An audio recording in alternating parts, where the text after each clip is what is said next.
Hello and welcome back to the Corner Kick, episode 5, PogBOOM to PogMOVE. I'm Nathan and I'm here with my friend and co-host Aaron. How are you today, Aaron? Hi, how are we all doing? Ready to talk about this week's ups and downs in the football world? Great. So we're going to go right in with our standout scoreline, and we're talking about your team, Liverpool, today, who beat Wolves 4-0 at the weekend. An excellent result. There's been a lot of injuries lately, and Liverpool started with Keeler in goal and a back four of Williams, Matip, Fabinho and Robertson. They did mind a clean sheet and obviously scored the 4 goals. What did you think of the performance?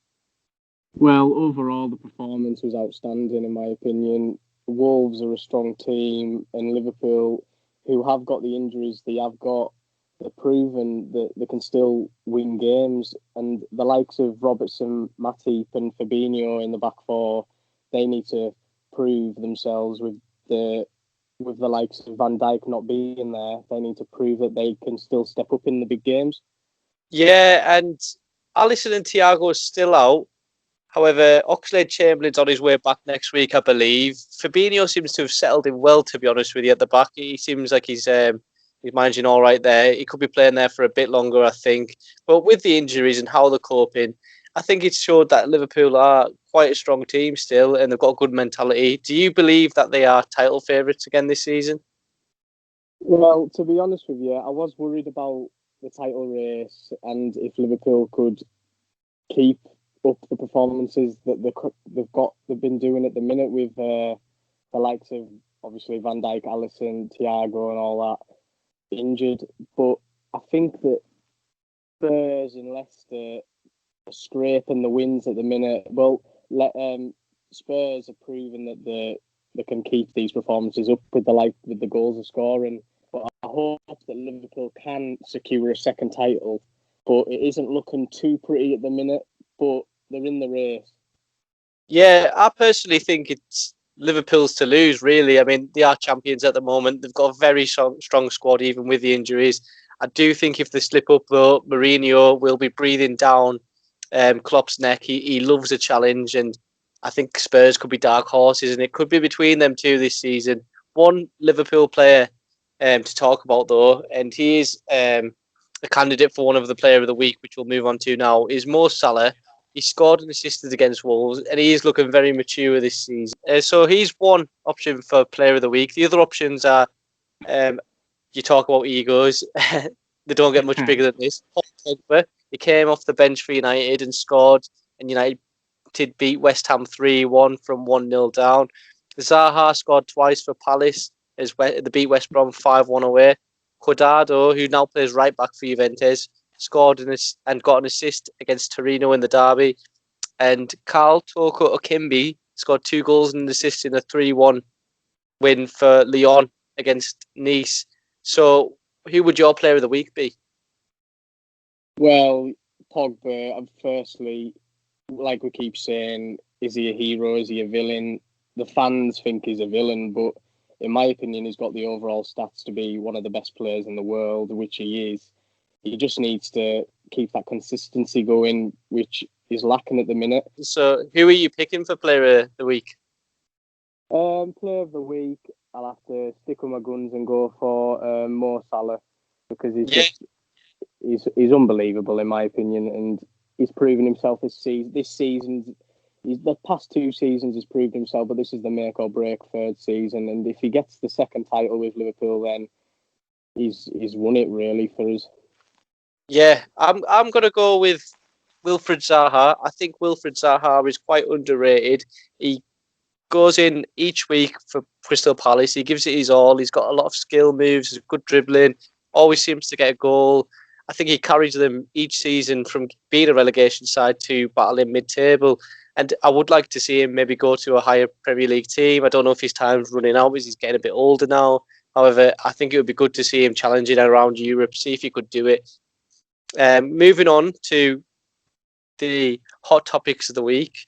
One player that could be brought into the Premier League is Hulk. I don't know if you remember him, but he was ex-Porto and Zenit St. Petersburg. And he got his nickname because he looks like the Incredible Hulk. Yeah, I do remember him. Obviously, you can't really forget him. Like he burst onto the scene and he just looked like the overall performer. He's an athlete and he's been around long enough for everyone to know how strong and powerful he is. And in my opinion, any team in the Premier League would be lucky to have him for at least a season because he's like Traore, who's in the Premier League at the minute. He's just got bursts of power and awareness and. Yeah, if he wants to make that take that chance and play in the best league in the world, then I think he should go for it. A 34-year-old, do you not think he's maybe too old to come to the Premier League? Well, was Zlatan too old to come to the Premier League? That's the question, and he proved himself, you know. Yeah, I suppose I could see a team like West Ham picking him up and paying his wages because it's a very West Ham signing. No offence to West Ham. Moving on, another transfer that could be happening is Mina Raiola. Paul Pogba's agent has stated that he's unhappy at Manchester United and could leave as early as January. There's talk of him moving back to Juventus and Real Madrid links with Zidane, who we all know is a fan of Paul Pogba. What do you think? Well, it is mental with Paul Pogba. Like it's like rolling a dice. He could end up anywhere.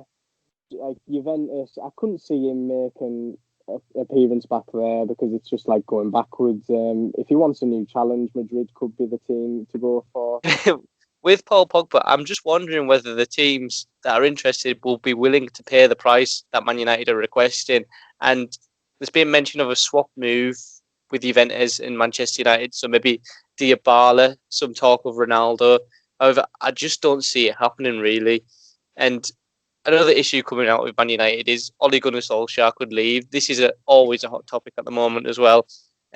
Defeat to Red Bull Leipzig last night made United out of the Champions League. Do you think he'll go? Well, Ollie is in a tricky situation, really. The United fans and the board will have to back him at least until the end of the season, in my opinion, because it's a losing battle being in charge of that club.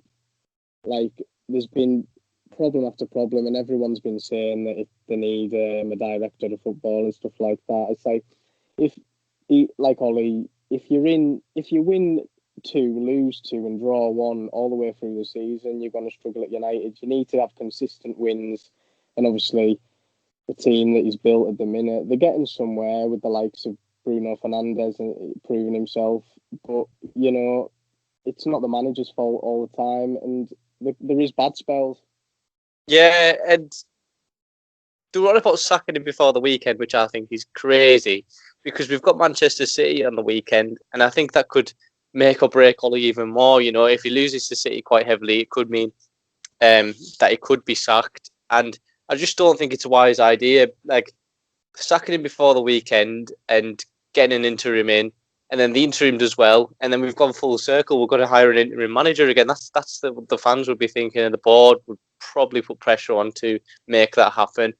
And talking about the derby, that is our game to watch this weekend. So it kicks off at 5:30 on Saturday. It's 6 versus 7. Believe it or not, United are higher than City. United won last time the teams played at Old Trafford 2-0. Bruno Fernandes is in the form of his life. He played 45 minutes last weekend and managed to create 8 chances. That's the most in one Premier League game this season by any team or any player. However, United have conceded 10 goals in the last 5 games in all competitions. How do you think the game's going to pan out?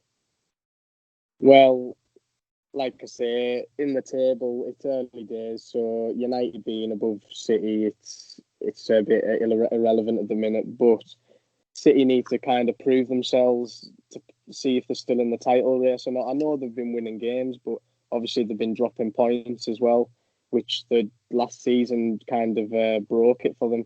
But United are also having a good winning streak, but they're conceding the goals as well. If they tighten the defence up and watch out for the masterclass that is Kevin De Bruyne, yeah, you're right. Then they might scrape a win. You never know. When it's United City, it could be a 0-0 or a 5-1. You know. Yeah, it does worry me, the leaky defence, because City obviously do have a lot of firepower going forward. Everyone chips in with goals. What scoreline would you go with for the weekend?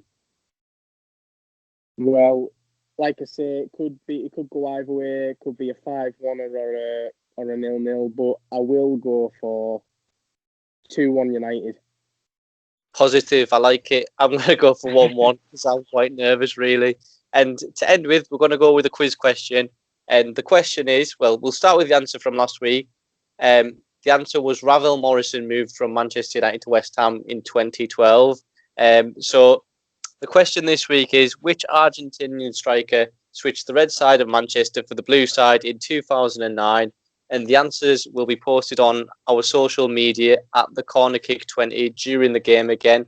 And that is all for today. So thanks for listening. We'll see you next week on Friday at 12. Thank you. Bye. Bye.